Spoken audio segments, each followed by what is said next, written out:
আসসালামু আলাইকুম। মাত্র ২ মিনিটে কীভাবে আপনার হাতে থাকা স্মার্টফোনটি দিয়ে খুব সহজেই কিন্তু মাত্র ২ মিনিটে আপনি একটি ফেসবুক পেজ খুলতে পারবেন।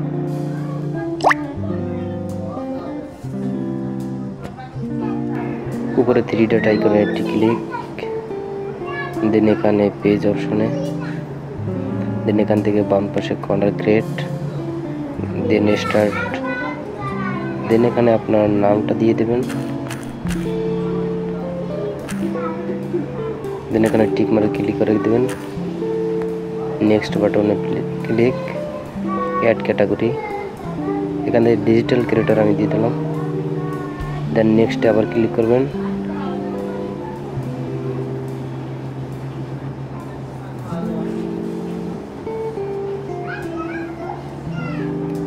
দেন এখানে ওয়েবসাইট, আমি এখান থেকে আমার ইউটিউবের ওয়েবসাইটটা দিয়ে দেবো, দেন এখান থেকে একটি ওয়েবসাইট অ্যাড করে দিবেন,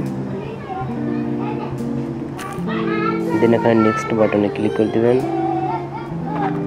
দেন ক্লিয়ার। আপনার এখান থেকে দুটি ফটো এখান থেকে আমি অ্যাড করে দেবো,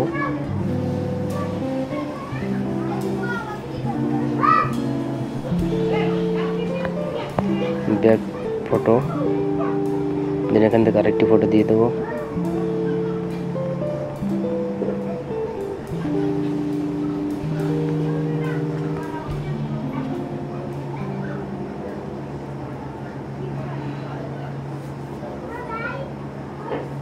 ডান অপশনে ক্লিক করে দেবো, দেন এখান থেকে দেখেন আমার যে ফেসবুক পেজটা কিন্তু অটোমেটিক কিন্তু খোলা হয়ে গিয়েছে। এবার মূলত আপনার হাতে থেকে স্মার্টফোনটি দিয়ে খুব সহজে কিন্তু ফেসবুক পেজ খুলতে পারবেন।